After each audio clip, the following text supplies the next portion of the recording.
Hello and welcome to the Daredevil Born Again official podcast. I'm Vincent D'Onofrio and I play the mayor and powerful Kingpin of New York, Wilson Fisk. Every week we're digging into each episode of season 2, sharing behind-the-scenes stories and chatting with the cast and crew of Marvel Television's Daredevil Born Again, now streaming on Disney+. On today's show, we'll be discussing everything about episode 1, including Mayor Fisk's escalated reign of terror on the city of New York. I'm thrilled to be joined in conversation with actor Charlie Cox, who plays my character's arch nemesis and very sharp thorn in my side, Matt Murdock, aka Daredevil. Afterwards, we'll dive deeper into the series with two of our incredible directors, Justin Benson and Aaron Moorhead. But first, here's a recap of all the electrifying action of episode 1, so if you haven't watched, stop and come back after you've seen it. Wilson Grant Fisk, the supervillain to rule them all. It really all starts and ends with him, doesn't it? Well, here we are, the first episode of the season, and Fisk is smuggling weapons into New York through a massive cargo ship, the Northern Star. Daredevil tries to stop the shipment, but Fisk tells the captain that if anyone boards the ship, they better sink it. And they do. The only survivors and the only witnesses, the captain, the first mate, and that bastard Daredevil. With Fisk's anti-vigilante task force stronger than ever, the hunt for the captain and first mate begins. Matt and Karen kindle a romance and hide out from Fisk's task force. Meanwhile, the traditional government types bristle at Fisk's unchecked powers. Unfortunately for them, the arrival of the mysterious Mr. Charles from the CIA signals a new era in Fisk's power, and the AG relents. Dr. Heather Glenn uses questionable tactics to misrepresent Jack Duquesne, aka the Swordsman, during an interview ahead of his upcoming vigilante trial, and Matt deploys Cherry to figure out who Fisk's new allies are. Buck Cashman tracks down and kills the captain of the Northern Star, but the first mate finds his way to Resistance allies. The task force violently interrogates Cherry, and eventually his heart starts to give out. Daredevil rescues him just in time, but not before New York's finest can remove Daredevil's mask, revealing, well, you know by now, it's Matt Murdock. Before they can do anything, however, they're killed by a truly dangerous man who leaves a cheeky "you're welcome" note with his bullseye insignia. New York, we're back.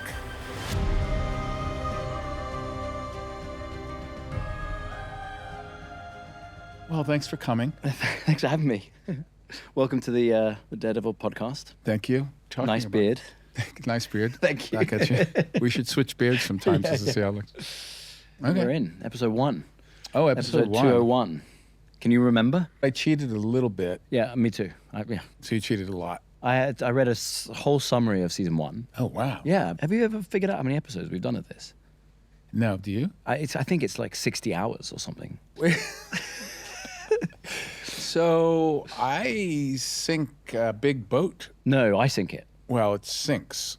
I tell them. You tell them, that's if right. If it gets invaded, That's right. that they need to sink it. You sink the Northern Star, which I wish was called something else. Why is that? Because when you're an Englishman and you're putting on an American accent, one of the hardest things to do, especially if you're like speaking fast or frantically or with energy or whatever, is have the R in the middle of a word. Yesterday is a nightmare. Cheeseburger. How do you say it? We don't have rotors, so we say yesterday. Yesterday. Yeah, but say northern. Northern. Northern. That's really hard. Oh, wow. And it's like, it's really hard to get your mouth around it. Yeah. And of course, the amount of scenes that I was like... So couldn't you just say like that boat? No, they want to, because they all, in TV shows, as you know, they always want to reference the thing so that people know what you're talking about.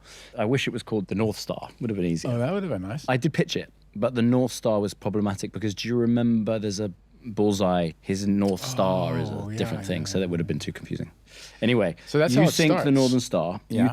You tell the captain and the first mate to scuttle it if we're boarded. Correct. Yeah. I mean, for me, one of the interesting things was to actually see Heather Glenn. One of my favorite things was to see her speaking to the Swordsman. Because she's excellent. Excellent. She's probably got the most interesting arc over 2 seasons. I think so, too. Yeah. It's really interesting. It's really cool. I think she handles this darker thing really well. Tremendous. She can handle basically anything you throw at her. I like what they do with the camera with her scenes. Yeah, I know. That It's tilting cool. thing, it's really cool. It's cool. And so there's that. Yes, that happens. I have a lot of scenes with Deborah in the apartment above Josie's. Karen and Matt have been playing Will They Won't They for 10 years.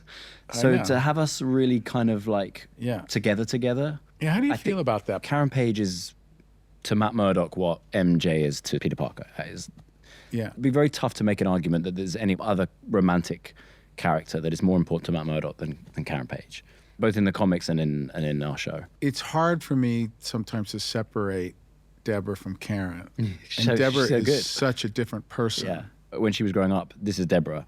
Her favorite character in the MCU was Jessica Jones. Is that right? A friend of mine's parents, very wealthy, and I had a conversation with the mum once, years and years and years ago, and she recalled a time where they were struggling financially. And I'll never forget, she said when she looks back on it, it was actually one of the most wonderful periods of her life. There was a real sense of purpose, and I thought about that a lot when we were filming. It's one of the most challenging periods for Matt Murdock and for Karen Page. They are just trying to make small progress towards what seems like a completely overwhelming, insurmountable task. Yeah. But when they get back to that apartment, despite how awful the circumstances are, their life together is very simple and kind of wonderful. And I thought they captured that quite well. Yeah. I think you guys handle it really well, that relationship. There's a lot of unsaid drama because of who you represent in the show. You have two sort of personalities, but you Alter have egos, kind of, you have yeah. two images. Yeah. And she is, She's badass in this season. Yeah. Yeah. There's a lot of drama in that relationship. Yeah. It's an intense relationship. The two And of this you. season, she pushes that to the limit. No, I know. She's amazing in the season. And we kind of have a big fallout over it, yeah. of how intensely she feels our direction needs to go in. So you guys are putting a lot of pressure on Fisk. Yeah. People have been asking me, like, what is the second season about? And, we can't answer anything, right? But I do use a metaphor, and that's the city ignites. Yeah.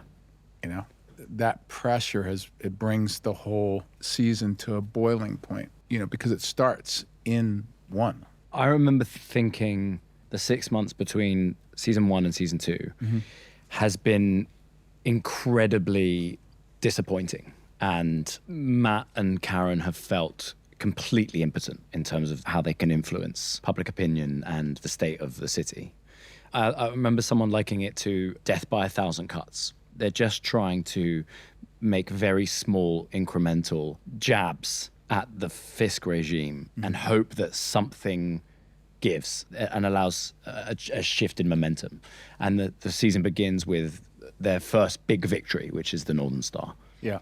So Fisk's worry is that the public might think that her death is preoccupying him.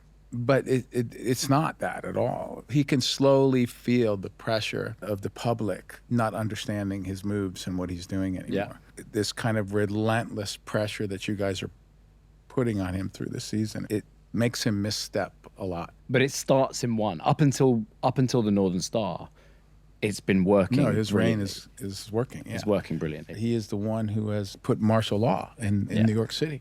Yeah. I mean, as a New Yorker, it's a crazy thought to imagine living in the city under martial law. Yeah. I remember after 9/11 happened, everything was blocked off. You could only get into certain areas. Really? Yeah, you could only go by bicycle. When I'm thinking about my character putting martial law, you kind of understand very clearly what that would look like. Yeah, and what it would feel like. But as me, the actor, it's a very strange feeling. Yeah. But yeah, the first episode kind of sets all that kind of stuff off. And then it culminates in a sequence with Cherry. So Cherry gets the anti-vigilante task force show up at his door, and he manages to text me, and I show up and do what Daredevil does. But then in the middle of that, Cherry starts to have a heart attack, which throws me off my game, and then I get overpowered by these guys. And the end of episode 1, which I remember when I read, was like, oh God, this is a bold statement at the beginning of the season, but they unmask me.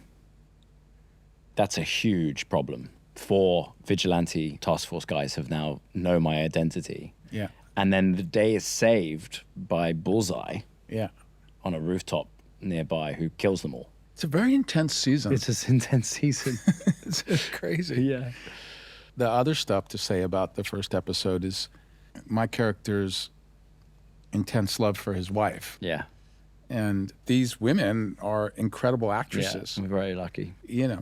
And then there's us. Do you know what I mean? It's like with Ayala, it's like I have to, when she's around, I really have to be on my toes. Yeah. You know, Charles. You're talking about Mr. Charles in the show. Mr. Charles. You're not suddenly addressing me as Charles. No, surely. not. Although that's a good idea, actually. Yes, Mr. Charles. Charles. Yeah. So Matthew's character, and I've known Matthew for a long time. Mm-hmm. Like we did a film together back in like the 90s or something crazy. My character, Fisk, dislikes him so much that it bled into the way I feel about Matthew. It's never happened before on this show. It's happened with other characters in my career. Yeah. My character finds him so annoying. Yeah, he does it brilliantly. He does it really annoying. He's amazing. I remember reading the scenes. I'm like, fuck, I gotta do a scene with fucking Charles. You know, like I hate this fucking guy. and it's so weird because, you know, when I see Matthew, we give each other hugs and all that, you know. Yeah. During the shooting of the second season, I really had hard time being in the same room with Matthew. That's really funny. Because Fisk really I didn't see any of the material. I didn't see what he was doing at all. I had no idea. So I'd read the scenes, and I remember reading them and thinking, "Oh God, this guy's a hard character. This guy's obnoxious." Yeah, he's very obnoxious. But he does it brilliantly because it's. I can't imagine anybody doing it. No, other than it. Yeah, he's brilliant. He's perfect. Dario was very smart to bring him into it. Really smart. Another cool thing about his storyline is in his first scene, you know, he sat at the bar. He gets a call. There's a lot of mystery around who he is and what he's doing and who's involvement in it. And then the last shot of that scene, I think, is like a focus pull to Washington. You realize he's in the state capitol. You start to realize, oh, in season 2, it's getting broader than just New York City. It's bleeding out on a federal level. What Fisk is doing, and I love those little moments. That's kind of fun. Well, it's bleeding out into an international thing. Yeah. Even in the first season, he talks about controlling other ports in the world. You know. Yeah. And that's been his thing. Let me just one more thing though. There's a scene with Matthew Lillard and Ayala Zur and I, and at the dinner table. At the dinner table, yeah. And because she's like a sister to me. For no good reason, other than we're all playing these parts, I felt completely protective of her. I bet. Like every time he would look at her and say a line, I wanted to punch him in the face. I just wanted to punch him in the face. Do we speak freely in front of the missus, or, I mean, everyone has their own protocols. Do you try to be abrasive? Is it part of your tradecraft?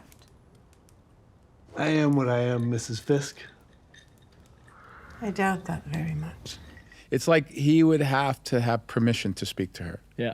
Like he would have to ask me first if he, you know, I felt like that. Of course, I wouldn't say that to him because it's silly, but I really felt like, shouldn't he be asking me permission to say this to her? You know that film In Bruges?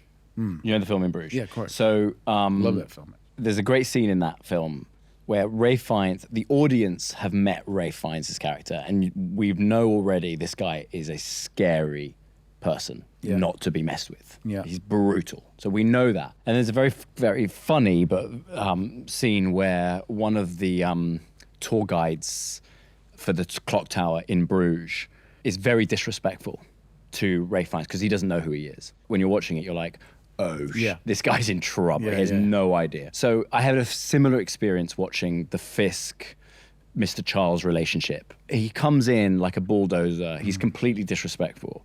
And it's kind of delicious because you just know. He weirdly has a little bit of leverage.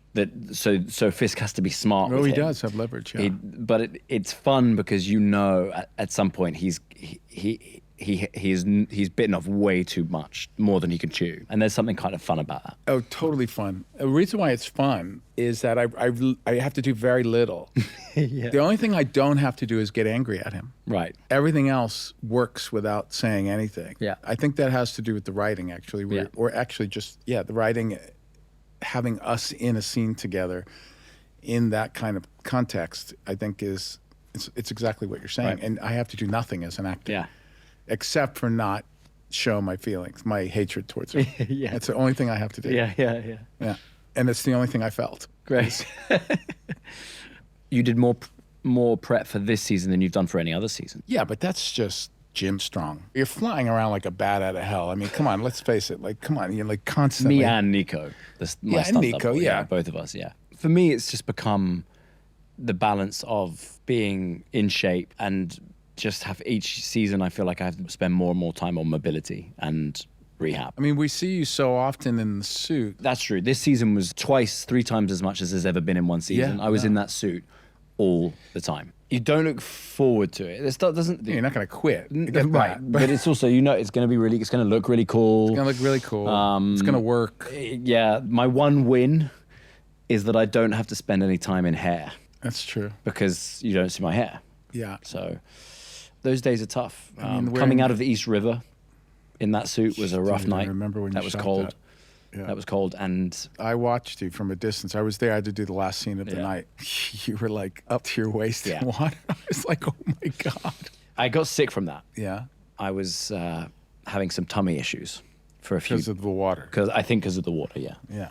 About 4 or 5 days later, we had a little sequence outside Josie's, and it was the first time we had like a crowd of people, and it was the first time like the new suit had been properly like seen and like revealed, and I could see people excited. You know how cool it looks. Totally, yeah. At one point, I said to Dylan, the AD, I was like, I need a minute, and I went to the green room. I said to Christy, my amazing wardrobe lady, you need to get this off me in record time. It was intense. See, we forget that it's you inside that suit, and it's got to be difficult. The suit doesn't breathe. So you have the undersuit, right? So you get very sweaty. Despite the temperature, you get very, very sweaty. Then you get the shot, and now you've got 2 hours or whatever to rest, but you're wet through, and now you're just outside in the cold. And it's like it starts to freeze, Yeah. and it can't dry. Yeah. And it's uncomfortable. It's rough. And you just got to remind yourself that you get to play Daredevil. Like, people always ask me if it's tough to play Fisk. And I always say, it can be really hard, but it's not digging ditches. But I think in your case, it's like digging ditches.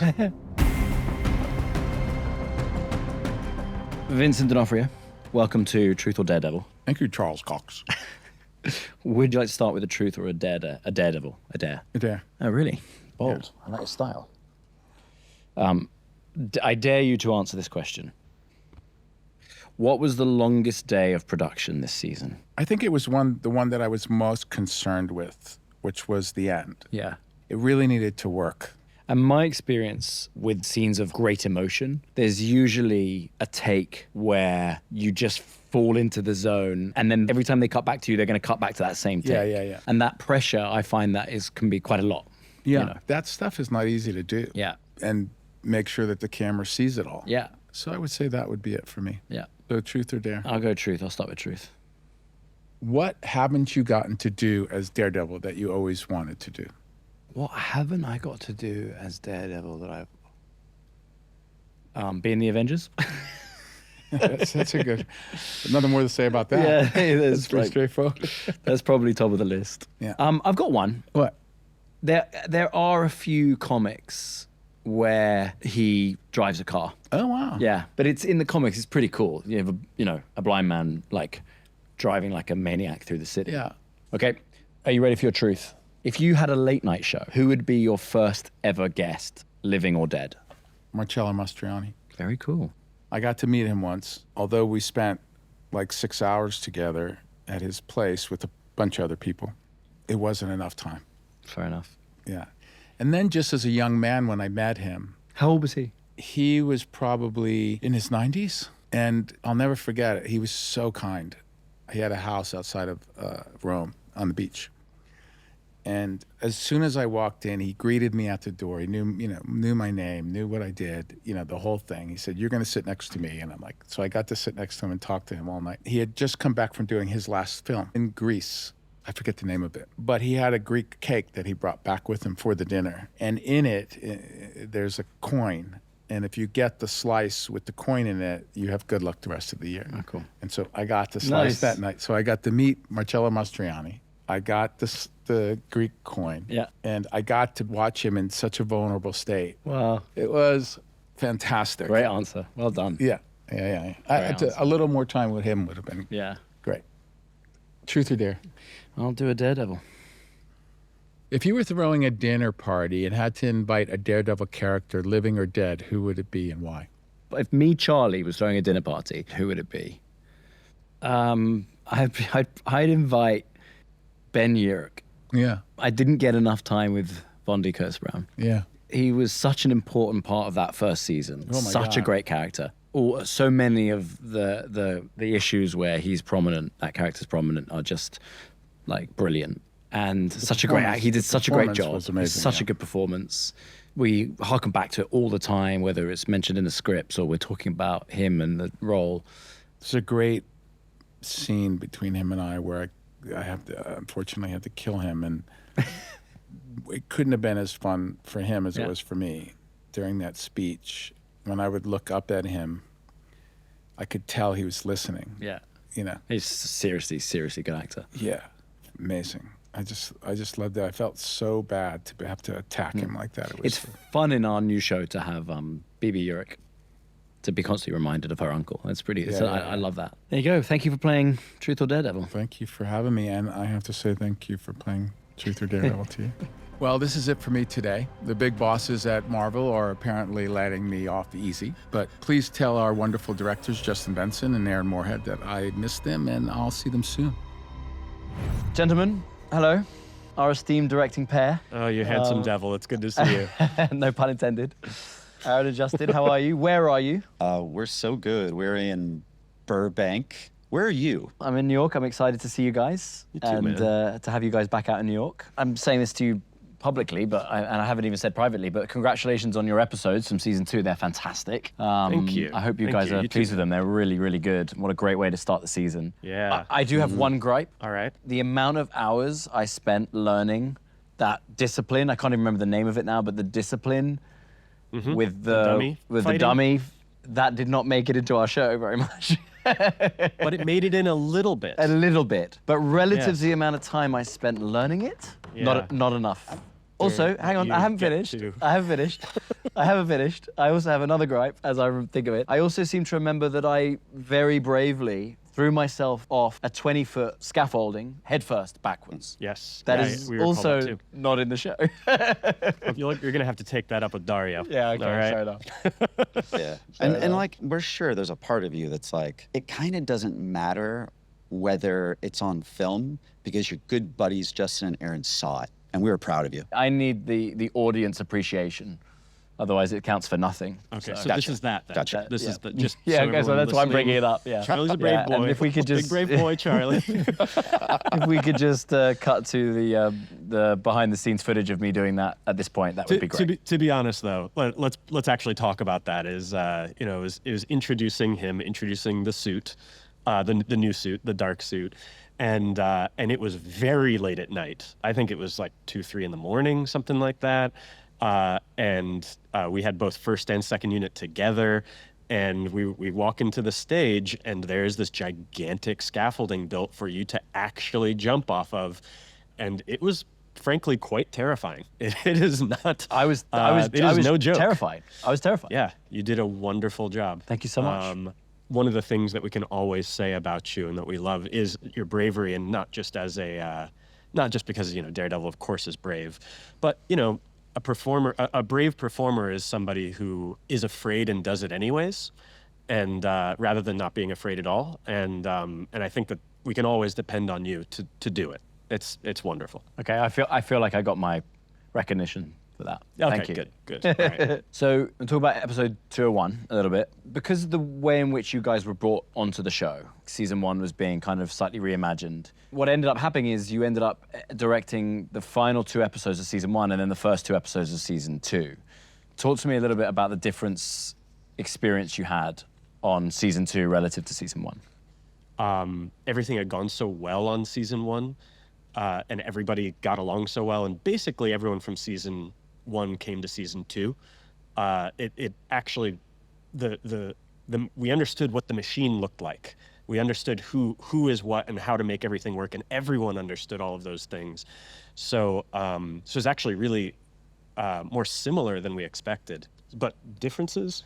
It's like, yes, very different circumstances of us coming in, but all TV shows are kind of the same in that there's a big Rubik's Cube of a season to figure out, no matter what the situation is. However, we came into a different Daredevil Like this beautiful new design for your suit. It sounds kind of superficial to talk about just those things, but it's weird when you get there. They actually feel kind of monumental. Like, oh, we're the first ones to get to shoot the black suit. Yeah, you know, we did the first episode and the last two, as you said, and then the first two of the new season, which for us, we also had some other directors that came in that directed the other 6 episodes of season 1. But for us, we essentially did 5 episodes in a row. Yeah. And so we felt a bit possessive about Daredevil. We really want to make sure we get it right and want to make sure it's done right. And when we wrapped our episodes of season 2, we were handing off the reins to new directors for the first time in roughly 5 episodes, and handing off the crew to new directors. And everyone was kind of saying, like, it's going to be really weird not having you here, you know? And but I will say, when you guys were on day 150 and we had been done with our director's cut for 3 months, it felt really good. But what's really interesting is we then got to watch and supervise to a degree the episodes coming out, and it's funny for us, they just got better and better. Because there's always that worry, right? Is like you hand off your kid to another parent, and you just don't know how it's going to go. We got to kind of experience Daredevil Born Again for the first time as viewers, and as just viewers in a way. Just got actually engaged in the story rather than problem solving, and just watching the season get better and better and better. It's like, oh, this was perfect. This worked perfectly. So that wasn't quite your question, but that's really how it felt. That was it. Yeah. I mean, I certainly felt, from my point of view, I certainly felt like as we were coming into season 2, I felt a tonal shift. Definitely. With Dario having had the reins by himself, his vision start to finish, rather than kind of like trying to marry his idea and his style with a pre-existing show. On that note, I just realized something that's kind of interesting, because we had those meetings before we started season 2, and we're kind of talking about like, okay, so who is Matt Murdock / Daredevil now? Because first season it was kind of an addiction metaphor of like, oh, I really want to put on the suit, but I can't because I've chosen to, I've crossed a line and I don't deserve it. And that's the push-pull. And I realized is beginning of season 2, that push-pull doesn't exist, right? He's like, I am Daredevil. I'm Daredevil more than anything right now. And I get to wear this suit every time I want to. That kind of actually worked for us too. And same with Dario. But it was more like, no, we know what this show is, and we can just run on the field as fast as we can. Right. And there's a lot of joy of that too. It's interesting how the character weirdly ended up mirroring the experience of working on it. That's cool. That's great. Yeah. Can I ask you, Charlie? How did that feel for you? Because you were talking about the tonal shift, and you had to play a different Matt and a different Daredevil. What did it feel like for you? I felt like to me, and I don't want to fill in your answer for you, it felt like you were filtering that in through Karen. But I'm curious what it was for you. Yes, I think a big, when the script started coming in and I started having conversations with Dario about the season and Matt's attitude and where he is emotionally at the beginning of the season and how that changes. Knowing what was to come, knowing what we were building towards. And I remember having a conversation with you with you guys as well, and Dario and Deborah on the set before we started shooting on the Josie's Attic set.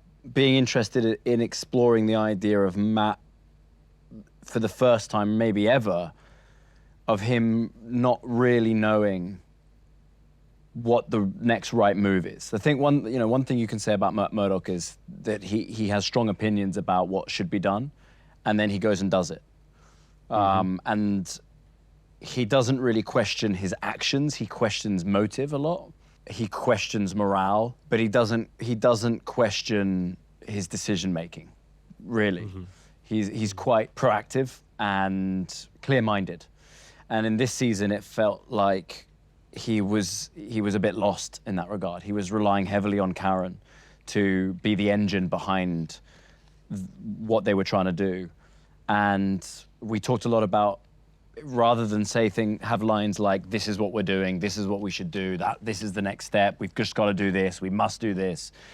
that Matt would have a lot of lines of, what do you think? What do you think we should do? I'm not sure. Like, you know, what if we do that? Would that work? You know, it felt uncomfortable to be a Matt Murdock who's so indecisive and questioning himself and his instincts. It felt like I was like swimming upstream a little bit. But what I like about that thematically is it kind of just says, like, you have to lean on people around you. Maybe sometimes you're not the only hero in the room. Which is not Matt Murdock's forte. Yeah. You know, that's really something that he struggles, you know. There is no one who finds it harder to ask for help than Matt Murdock, probably. Not to hijack this, but I just remembered, because right before we did season 1, we all went out to dinner with Tom Hiddleston, and he kind of like handed us off to you from Loki season 2. And I just remembered that was also part of Loki's journey, was being uncertain of things in season 2. That was weirdly, it was him saying I don't know is a very big deal. Yes. And I just now remembered. I wonder if that's a season 2 thing, you know. But it's but it is kind of interesting taking a character that's so self-assured and giving them circumstances where they're out of their depth a bit. When you come back to a TV show, when you return, as you guys have for us already and will again for season 3, do you find it limiting at all when you want to strike the balance between, adhering to a show thematically, tonally, that you helped create, but also wanting to kind of have a new take on it as well and stamp your identity on an episode or 2 episodes? You know, it's such a good question, and the truth of the answer is, I think that, you know, when we come in and we develop a visual style or a camera language for the show, in a lot of different ways, whether that's a general philosophy on framing, how symmetrical you want the shots to be, or it could be, you know, other stuff that's a little like more technical things, like trying to show Matt Murdock's sensory experience and how do we develop that from the technical side, and just broadly developing this visual language for the show. I don't think Aaron and I are ever thinking, how are we putting our stamp or our style as Moorhead and Benson on this thing? I think we're always thinking, truly, what is best for this story, despite what our own stamp would be on it. And truly, like, we develop the visual style and the visual language based off of the characters and the bigger themes of the story itself, not on our own, like we have to put our filmmaking style on something. Our indie film work would probably be like, it's like, well, whatever it is we're doing, that's definitely would be called like the style that Moorhead and Benson do. But even then, we're trying to serve the characters in the story. Yeah, normally we just sit down and we say, like, what exactly is this about, and then often throw a bunch of bad and good ideas at the wall until something makes the other one leap up and go like, yeah, that's it. I think we were worried about it when we started our TV career, but then we realized that we were just shooting however we wanted to shoot, and it always worked out. We kind of just do what we want to do when it comes. We just read the script, develop a language, and go for it. Yeah, it's very cool. I mean, it's just interesting because, you know, there's often, with you guys, you have often quite a very distinct visual style. And then what we get to see is then that get inherited by directors going forward. You know, like I think of the stuff, the kind of the, in season 2, the strange tilt that works so beautifully that then is used multiple times throughout the season. There is this resistance you feel as a filmmaker to do anything with a Dutch angle, you know. But we're like, is that because it feels like it's like showy or something, or like you're trying to be? Well, why is there a resistance to that?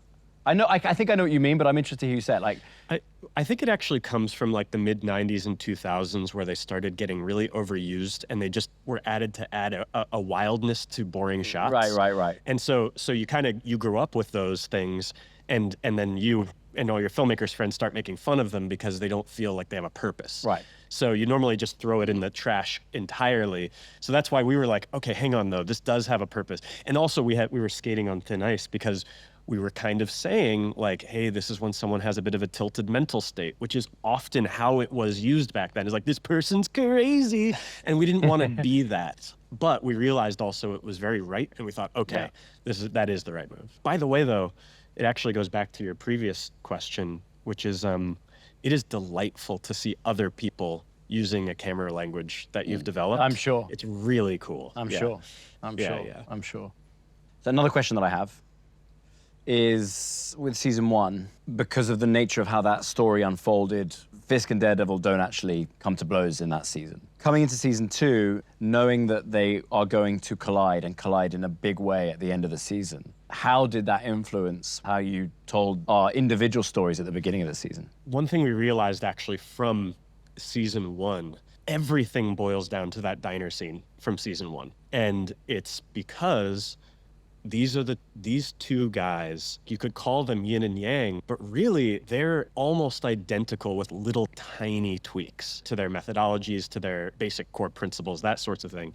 And to them and to the audience, those core differences are uncrossable chasms. And we learned this from season 1, is treat them like they're the same in a way.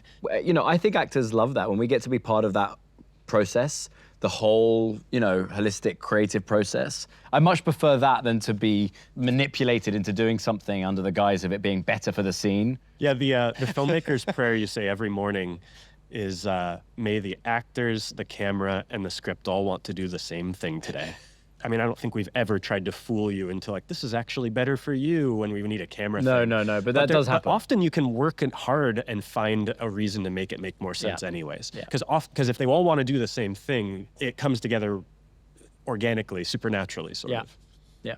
All right, well, guys, thank you so much for joining us for the Daredevil Born Again podcast. I look forward to seeing you again shortly for season 3. Thank you. Take care, brother. Bye. So great to be with all you fans as well. Thanks for joining the show and supporting us. I'm going to pass the baton over to Deborah Ann Wall and Michael Gandolfini for the next episode, but I will see you again to chat about episode 3 this season. So thanks a lot. Watch and listen to Daredevil Born Again official podcast, available on Disney Plus and wherever you get your podcasts. And stream season 2 of Marvel Television's Daredevil Born Again on Disney Plus.